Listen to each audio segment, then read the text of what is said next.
Filling up. Hey guys, we're just going to wait about 5 minutes to allow people to join, and then we'll go from there. So go and get a cup of tea, coffee, glass of water, or anything you need, and we'll get going in about 5 minutes.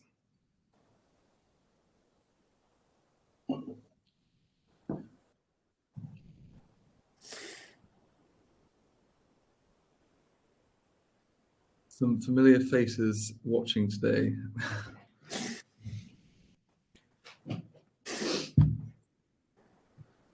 Alex, while we're waiting, you got back from Croatia recently, doing one of your ADHD Chatter talks. Yes, how was that? Was really fun. Really fun. It was a big festival in Rovinj, if that might be the wrong pronunciation, but really fun. It was a big festival called DK Festival. Hilarious branding. They took over this huge 5-star hotel with I won't say the words they used, but quite huge profanities. That was their kind of their image. But yeah, 3,000 people. Probably the biggest talk I've done to date, which was really fun, slightly terrifying. But no, it went really well, thanks. Nice. And then we went to the Neurodiversity and Business Conference for a bit yesterday. How'd you find that? That was really fun, really fun. It's nice being in a room full of people who have sharing the same vision and the same want. They're all there to better the accommodations for neurodiversity within either their own companies or the companies that they're representing. So it's always, you feel very at home, and it's great to share some information and share some value. But no, really fun, really, really nice. What did you think? Did you enjoy it? Yeah, I thought it was really valuable. I mean, there was a lot of C-level people there trying to figure out how they can become more inclusive in their policies. I think retention's a big problem for big companies at the moment. That seem to potentially lose their identity potentially, because when you scale to so big, you sometimes lose sight of those grassroots reasons that you became big in the first place. You get lost in it, and then with the hiring side of things, you can lose those core teams that helped you build that business.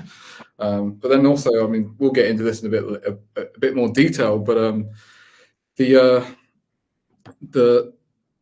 building strong teams, you have to have that diversity to have the different opinions to bounce off each other, and that's how you make a strong team, a strong product. And yeah, so I think there was a lot of people there, and that was really interesting to see, like big C-level executives trying to really understand how they can accommodate for people. And yeah, it was really interesting. Yeah, the tide's definitely turning. I think it's 20% of what it is. 20% of only 20% of neurodivergent employees are still in a company after 3 months at the moment, which is a huge issue with retention but accommodations and awareness. Really, the two combined are what will increase that, and that's what yesterday was all about, really. Yeah, well, it was lots of fun. I didn't get to stick around for the free food, but I'm just checking how many people we've got here. We'll give a few more, maybe one more minute, and then we can get cracking. Maybe we'll start now because it's 6 minutes past, so everyone should be ready to go. Well, hello everyone. Really excited to have Alex Partridge with us today. The reason I'm so excited is because a lot of early stage founders need to be building that community, and Alex is the king of community. That's how I'm going to brand him. And he's taken a few companies to multi-million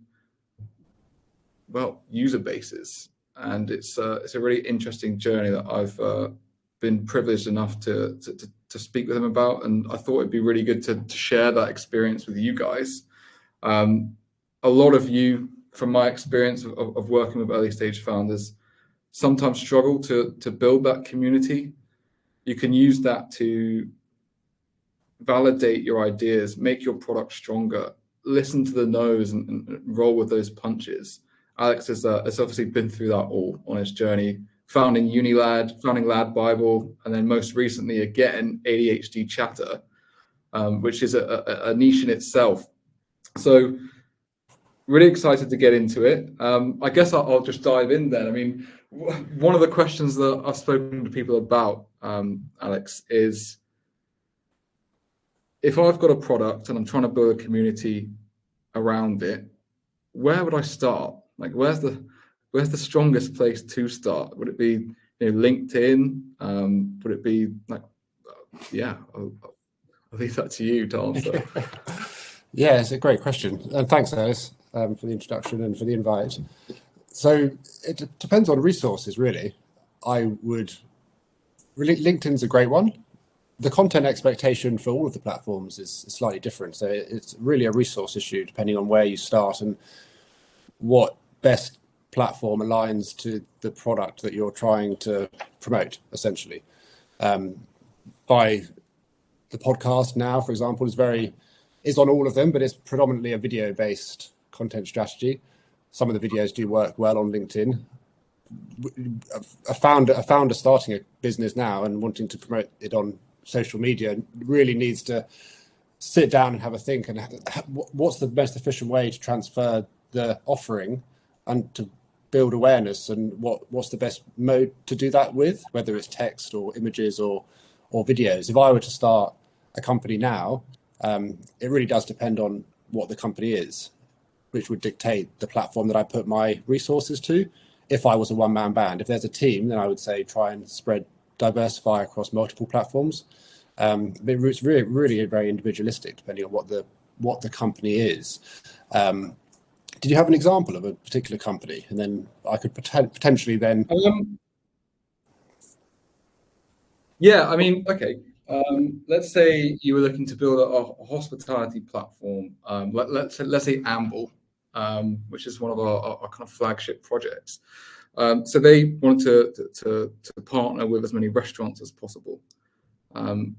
We obviously at Hyper, we'd always recommend niching down as much as possible, and therefore you can tailor your offering to those businesses and start getting traction. We try to always operate under a wedge theory. So create your little niche wedge in that market, slot it in, dominate it, and then start to expand. I mean, what's your theory on those niches? Do you think that's really important to start with, or because some people try and take a more generalized approach to what they're doing? Yeah, I think niching down is fundamental at the moment, especially in such a saturated social media landscape. Short form content really across any niche and any segment business type is the one that's been the most efficient at getting eyeballs on the business. We are seeing a slight shift into long form content now. I mean, YouTube's obviously been leading the way for a long time, but we're seeing TikTok, for example, now rewarding creators who can produce content that's over a minute long. And actually, if you can get high retention on a video that's 2-3 minutes long, TikTok are really rewarding creators and brands that can build a strategy using long form content. I think short form content, actually in the medium and really long term, is still going to be the one to focus on. I think you've got platforms like LinkedIn where text is winning and probably will be winning for the future. But I would also really focus on short form content, and I guess that's a whole nother conversation about how to transform the stories within the businesses. If I were to start any business now, I would really spend a lot of time isolating the stories within the core of my business. And I speak to people and they say, well, my business doesn't have any stories. It's quite a boring business. It's whatever it is. But every business has a story, whether that's like a founder who has had some personal triumph, if an employee has overcome adversity, really like isolating those stories within the core of the business and then finding out a way to tell those stories on a way that works on whatever platform you're focusing on, to connect with your target audience in an emotional way that incites a feeling, because that's ultimately how you're going to form a bond and ultimately how you're going to form trust and so right. sales. Yeah, I think, I mean, I heard about a story from one of the business networking, I guess, networks that I went to, and it was a really quite an interesting story because we had a founder there. They had they were a cleaner, and they started to do corporate offices, but they had one or two contracts. They went into this business networking group and started to just have conversations with people, just normal conversations. And then from there, people really started to say, okay, well, actually, there is a gap here in this corporate cleaning. I mean, cleaning doesn't seem necessarily like the most exciting of businesses, but people really got behind his authenticity. And, he was like, I'm not trying to change the world here. He was really, really humble. And that translated into him getting loads and loads of business out of that. In one day, I think he booked 19 new clients. So there's always, I think, a way to condense your story into something that is palatable for people and not trying to be something that you're not necessarily. So no, interesting. So I'd be interested, when you were building LADbible and UNILAD, when was that sweet spot? When did you know that you were onto something? And I'd be interested to hear that journey from conception up to kind of blowing up and seeing that traction and your work pay off. So UNILAD came first. That was in 2010 when I was at university. It grew quite quickly. Facebook were prioritizing Facebook pages at the time. Very few people back then were using Facebook to grow brands and to commercialize and to make something more than just like a funny one-liner joke, really. So it was definitely a case of being one of the first to actually do it. But I remember just being obsessively interested in the algorithms and what worked and what didn't. And that really, within myself, that obsession and that culture of testing the platforms, consistently posting different styles of content, different formats, different lengths, different styles of imagery, and to really look at the data and to dive into that and seeing what was working, what wasn't working, what was working better on Facebook, what was working better on Twitter.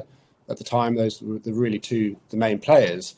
And that sort of culture of testing and adapting to the results really is what I then took on to start LADbible. I mean, the culmination of 2 years of that was really after that was when I noticed the growth. And I remember just clicking refresh on my computer screen and it was going up by 1,000 followers every minute at one point. And that was really the point where it was obvious that there was a demand for large scale Facebook pages and brands. Okay. Did you have a lot of failure before that? Did you try a few things, or was this the first page that you tried to create and it spiraled from there, or was there a lot of failure involved beforehand? Or quite a lot. I mean, I started a couple of businesses in my gap year. That was before I decided to go to university. One was a website where you could come and type in your interests. If you wanted to buy a present for your loved one and you weren't sure what to buy, you could come to my website, type in their interests, and my website would generate some suggestions. And ultimately, it got some traction, but my naivety didn't really know how to market it, and ultimately that failed.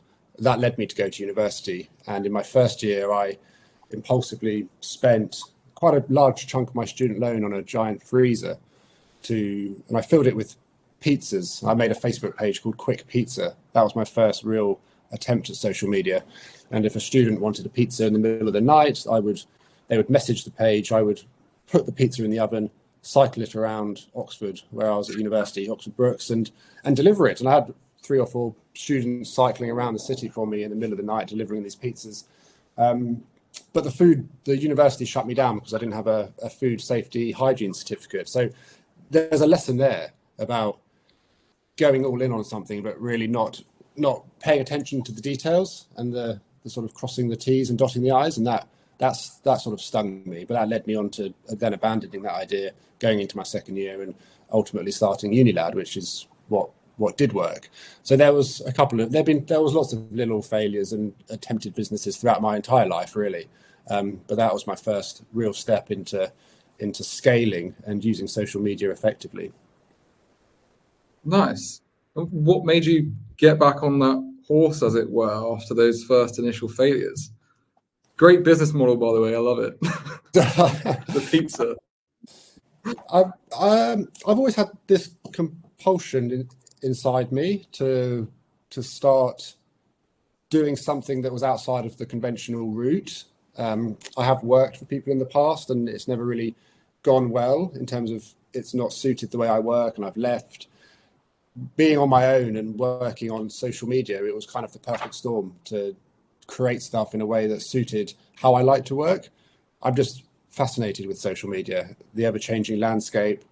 Every day still there's changes to the platforms, the algorithms, running those tests that I spoke about earlier to sort of keep ahead of the curve and maintain your position over the competition, really, because the culture of testing and running little tweaking changes and monitoring the results, that's the bit that I really enjoy. And that's the bit I think that you have to become obsessed with in order to do well on social media. I always joke and say that there's no such thing as a social media expert.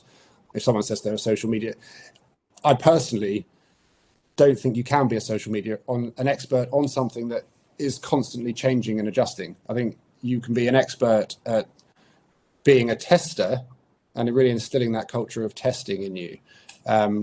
What the methods I used to grow UNILAD and LADbible back in 2010 and 2012, they're not relevant now. They wouldn't work. I can explain how I did it, but it wouldn't be valuable. But what is valuable is what I was doing at the time and religiously testing and making tweaks to the style of the content, because that's what I've done today and in the years in between to replicate that. That's the skill. It's that being able to run tests, that adaptability, that being able to sort of think on your feet and not getting stagnant and thinking that, okay, you've done something on social media, that's how it's always going to be. Because since we've started this call, TikTok, Instagram, one of the main ones, has probably made a change in what they want to see in the newsfeed. So it's about keeping up with that and not getting stagnant in your approach to creating content. I think that translates a lot to business in general. I mean, you need to be able to roll with those punches, and sometimes it's not easy. You can think that something's going to work, and I see a lot of people maybe putting all their eggs into one basket, and maybe they think that their solution is the solution. But actually, when you're building a tech product specifically, I think you really do need to go out there and let the people tell you what they want from it, rather than making those assumptions. I mean, if you were to test, I mean, you do test now with your podcast, which is doing wildly well. Congratulations. You've grown it, 1 million users in 12 months? And that's a whole new mountain. I mean, it's the same. It's the same. So to grow ADHD Chatter to 1 million in 12 months, and how anyone can do the same, is to research what your target audience want to know the answers to. And that sounds really obvious, but it's fundamentally the most important thing with social media content. Is we all have a target audience. We know who we're trying to reach. What do they want to know?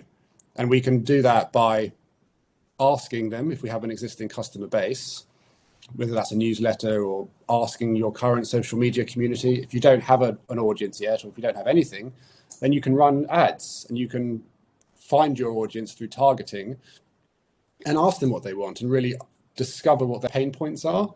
That's the most important thing, is discovering sort of the 3 to 5 most raw pain points of your target audience and really finding out the solutions to their problems, and also doing a competitor analysis.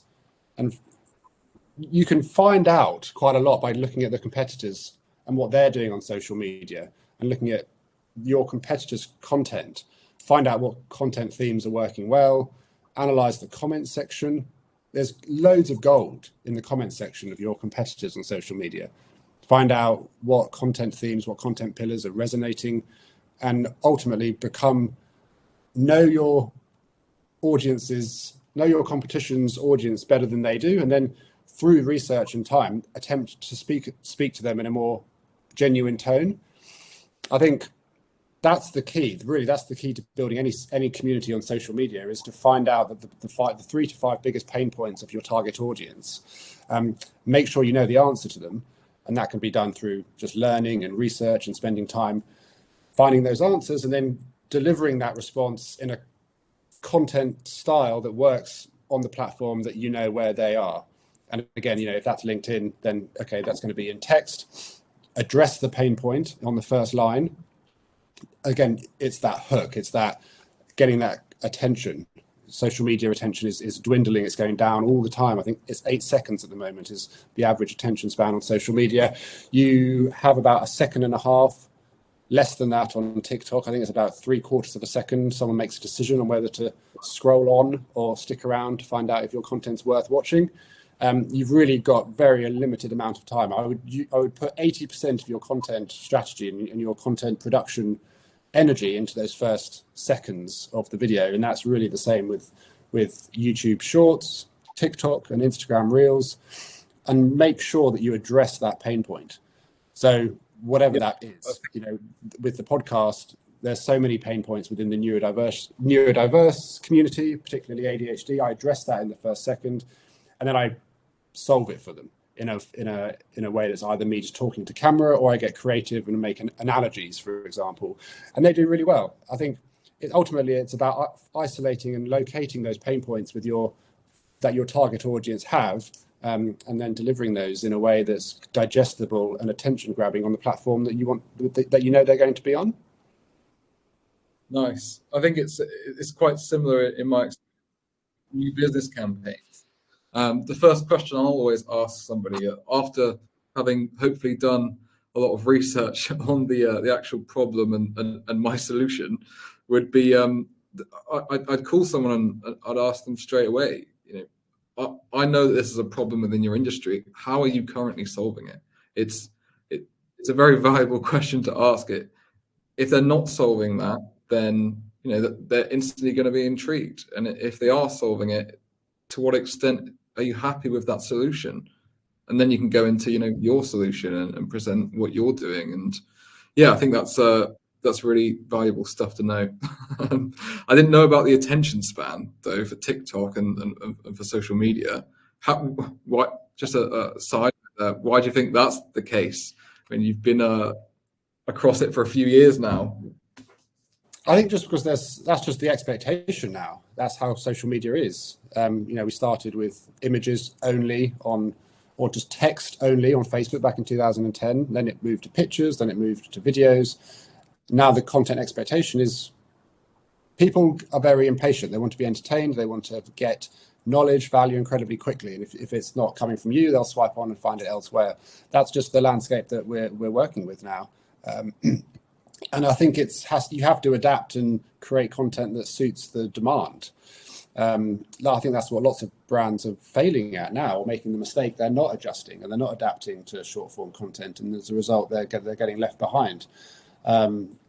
That's just the content expectation. YouTube, it's incredibly hard to build a following now with long form content, and the ones that do really well and have that really sticky loyalty between the creator and the audience. But generally, short form content is what people are used to consuming now. I mean, if you imagine someone lying on their sofa, on the bus, at home, in bed, and they're just, they're flicking up, they're going up, scrolling on, they make a very quick decision whether to hang around for that bit of content. That first second, really it's less than a second, you have to grab their attention. Because there's other things competing for their attention as well. The TV's probably turned on. They've probably got 4 different apps. They've probably got TikTok, Instagram, Reddit, all open and in the back of their mind. For you to actually stop that scroll and to get their attention, that's why it's so important to really focus on that first second or less when creating content for most of the platforms. Nice. Okay. Yeah. No. Good to know. I thought people would be a bit more attentive these days. I think when somebody sends a pitch deck out to an investor, generally I've seen that they look at it for 3 minutes or less, but somebody told me recently, they're more likely to look at it for 30 seconds.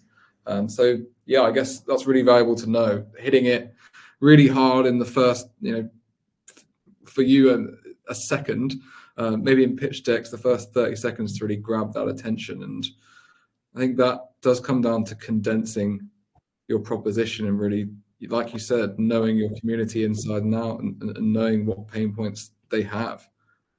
So that's really valuable to know. Thank you.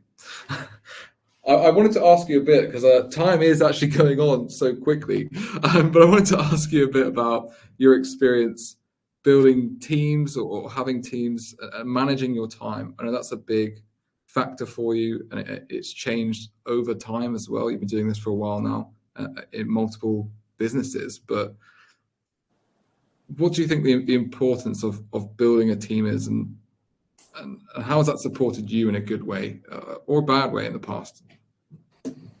So it's definitely different now. In the past, I had to UNILAD scale to the point where I needed help, and I had to bring in a team. So there were 3 of us.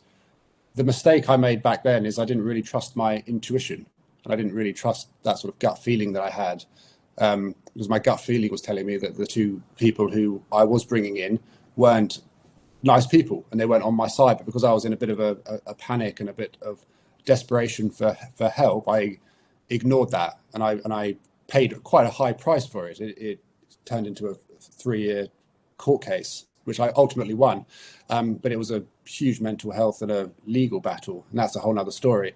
But the lesson was to really trust the intuition and to really believe in yourself when you have that feeling, if someone's a right fit for your company or not.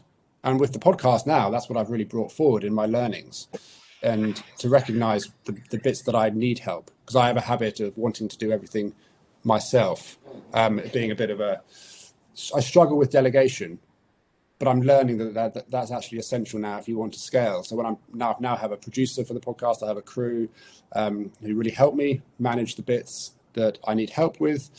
And really it's about trusting your intuition, having that gut feeling of, are these people, do we click? Do we get on? Are they filling the gaps that I need filling? Because otherwise, in the past, a lot of founders, you get caught up in this journey of trying to do everything yourself, overworking, overcommitting, saying yes to everything, taking on too much. And the burnout that caused, and which comes from that, almost turns it into a bit of a false economy. Your productivity, your efficiency, everything goes down. Your health takes a hit. And ultimately, the trajectory of your business doesn't go in the way that you want it to go. Yeah, that's really interesting to know, because I mean, that's a trend that we see a lot with really early stage founders, and letting you have to delegate eventually. So if you do that in the wrong way, it can be pretty catastrophic. Obviously, we try to help people look out for those signs. But what do you look for now then in a hire? If you get, like, what's I guess the number one thing? Is it that person? Is it their background? What do you think? Yeah, so for me, it has to be, with the podcast now, it's really the perfect blend of, do I feel comfortable working with them, especially when it's a small team? I speak to my producer, my crew, my editor every day now, and there has to be that seamless feeling of comfortability. I've worked with people in the past where I didn't have that self-awareness to reflect on the fact, why do I not feel 100% comfortable around these people? And when that happens, there's sort of this inefficiency that happens, and this lack of productivity, because I'm thinking about the fact that I don't feel comfortable around these particular people. So that's a really big factor for me. Do we get on? Do we sort of gel in a simple sense? And also, are they incredibly good at what they do? I think that's really a priority of mine now, is to bring on people that are, in my mind, the best at what they do. Because I think my standards for the production of the podcast are really, I want the podcast to hit the right people and to provide so much value to the community that I'm trying to serve. So for me, it's a combination of, do I feel comfortable working with these people, and are they amazing at what they do. And I've been incredibly lucky to find 3 people that fit that criteria. Nice. Yeah, I think that's something that investors tell us quite a lot, is, you know, the first thing they look for, which is what you said as well, is you've got to be able to work with them. And we have something that we like to call the Sunday roast test. If you can't go out and have a Sunday roast with your investor, or your investor with you, for, you know, an hour and a half, 2 hours, and have that, you know, casual back and forth, and get to a place where you're comfortable with each other, it might not be the right fit. Which is something, you know, when someone's offering you a lot of money, can be a difficult one to do. But if things aren't looking right from the start, like you said, you've got to sometimes trust your gut, and that's difficult to do. You've obviously learnt that, maybe in a bit of a hard way, but that's the journey that founders go through, and it's never straightforward. So yeah, no, that's interesting to know. I just seen here a quite good question from Orson Edwards. Hey Orson, he asked, if communities already exist, how do you start? So say you're in a saturated market, how would you go about differentiating yourself? He uses the example, ADHD probably had communities before ADHD Chatter. So how would you try and move something forward in a saturated market? So ADHD, yes, incredibly saturated. I think it was one of the most popular hashtags on TikTok last year, or the most used. There's thousands of ADHD content creators out there. I think what's enabled me to cut through, again, it goes back to that culture of testing and analysing where that gap is in that saturation, because there will always be gaps in the saturation. I approached the answers to the pain points in a different way. A lot of the solutions were very based on reinforcing the problem. And this is going to be different for every niche, every business, every content type that this applies to. There's a lot of stigma, for example. There's a lot of unhealthy narratives around ADHD, and a lot of the content on social media based around TikTok was really trying to be funny, trying to be relatable, and essentially reinforcing the narrative already there. I saw an opportunity to cut through that noise and to create a content style that addressed the pain points and actually provided more of a tangible, emotional and empathetic solution.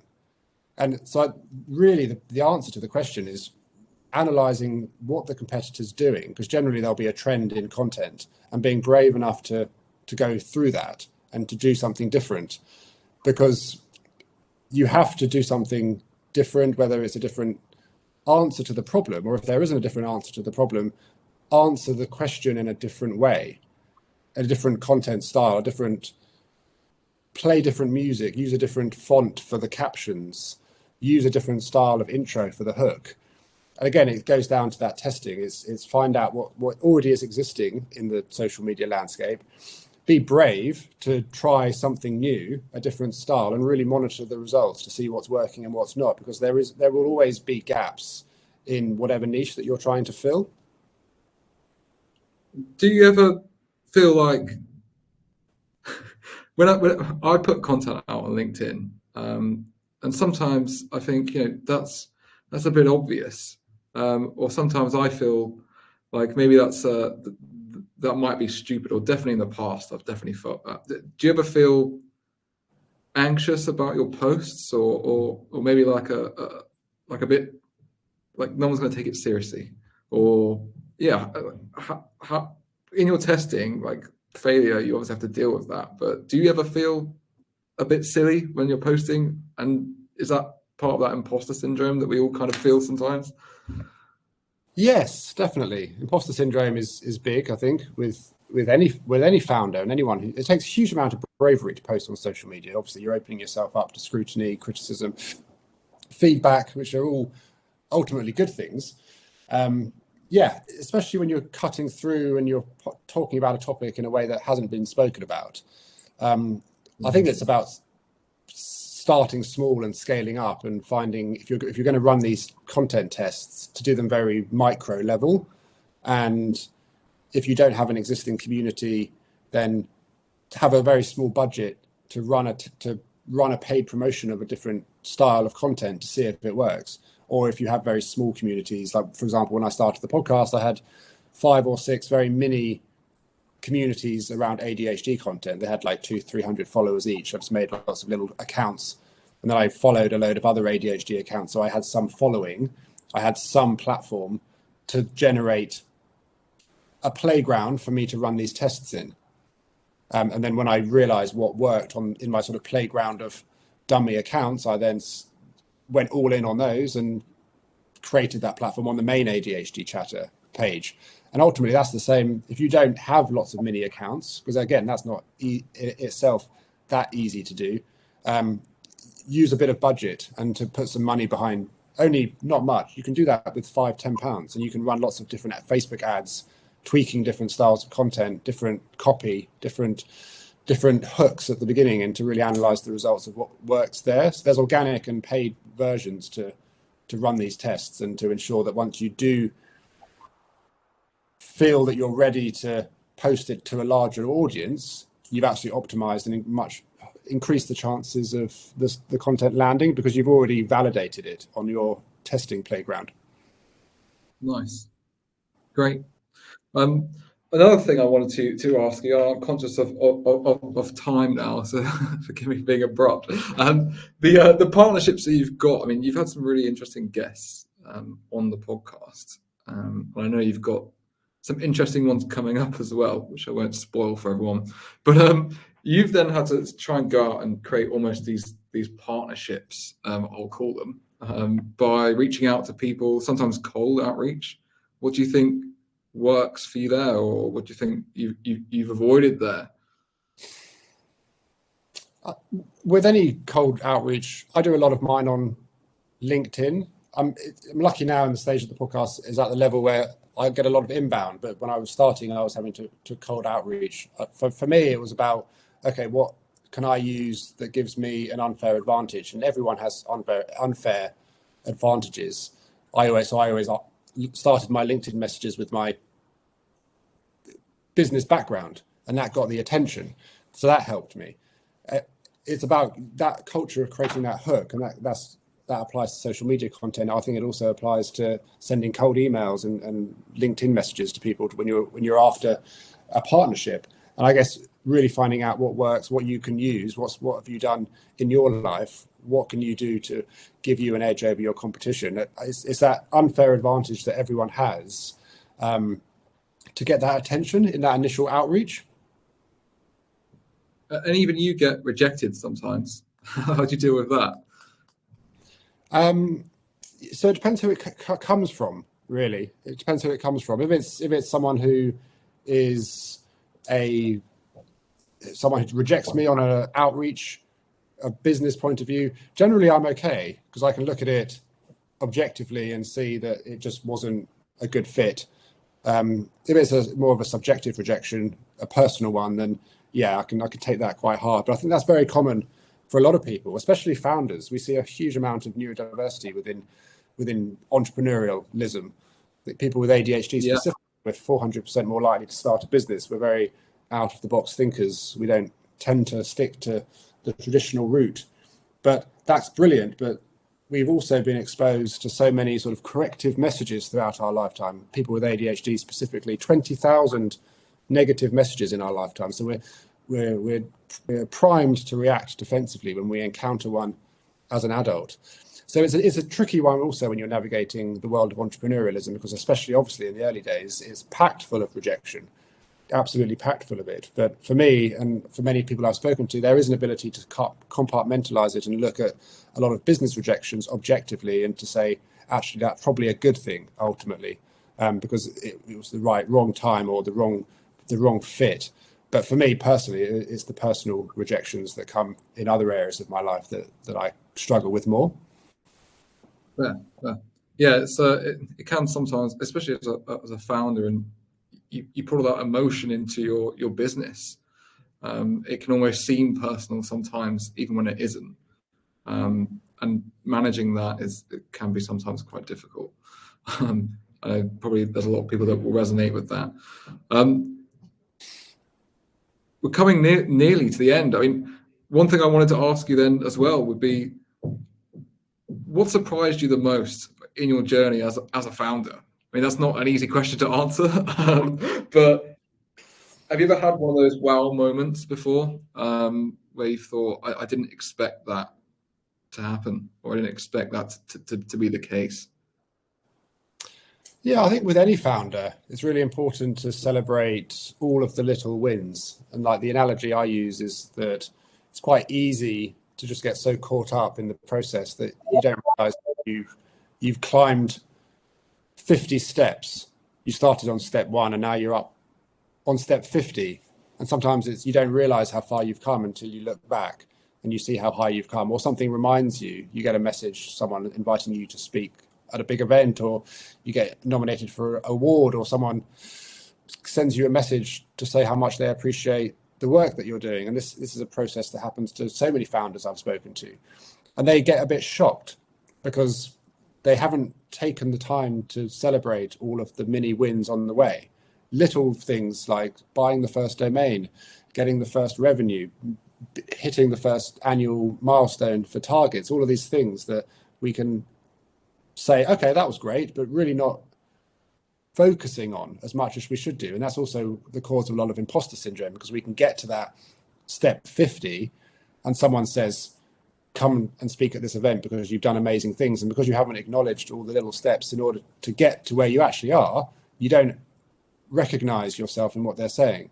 So that's been the biggest surprise for me is looking back and seeing how much I wasn't recognizing those early steps. And really, that's something I wish I did more, because imposter syndrome is something that I'm plagued with now.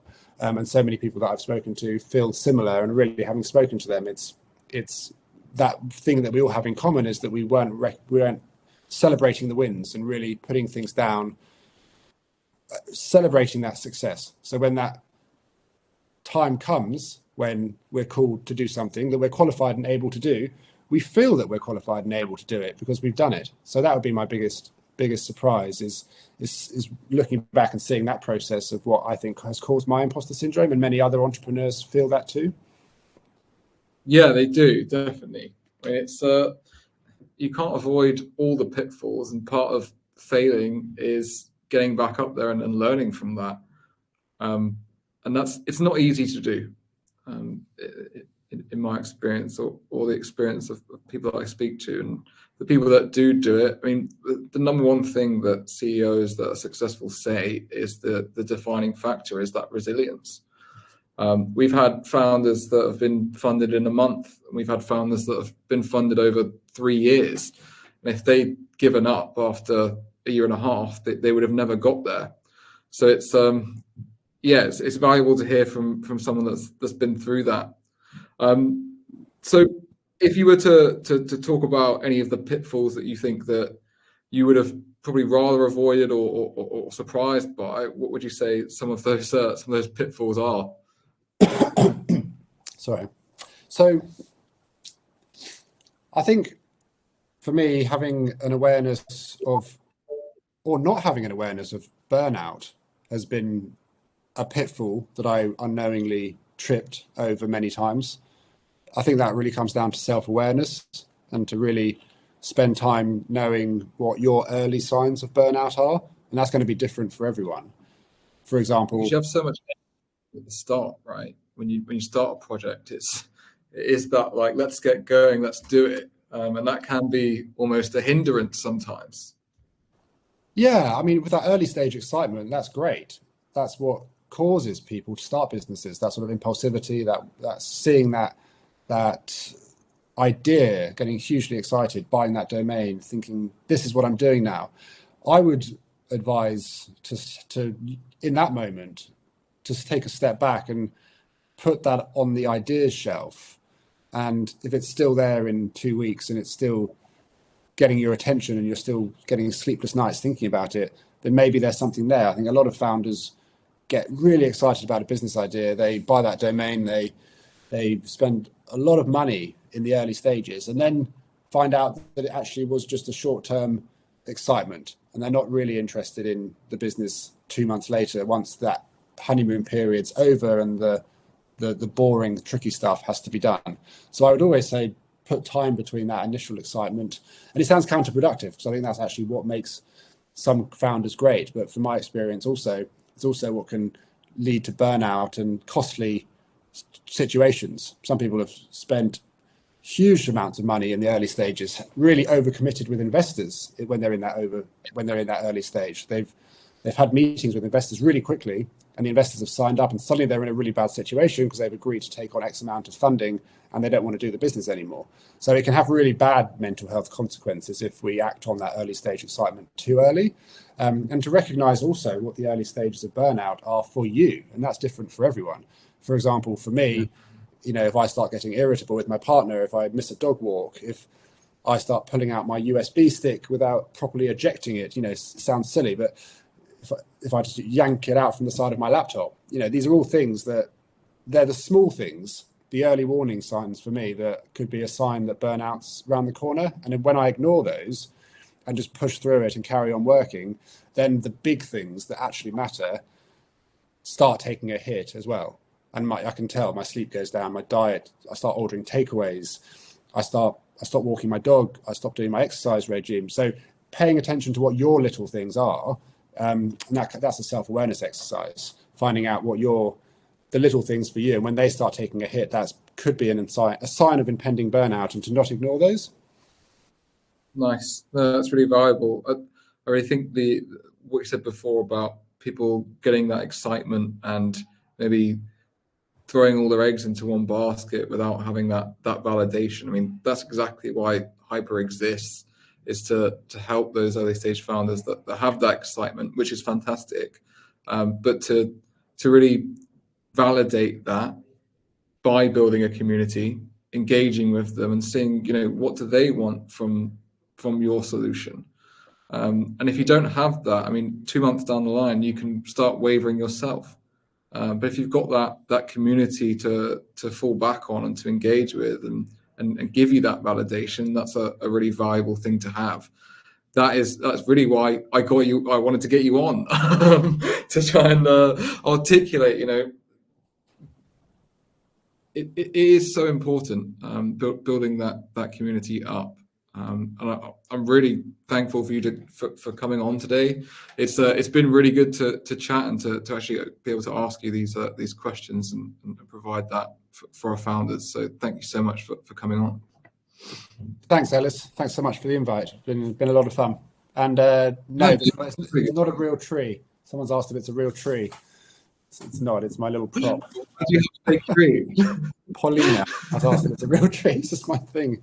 So I thought it's a nice aesthetic, but no, it's not real. Are those real books, or sorry? What's going on there?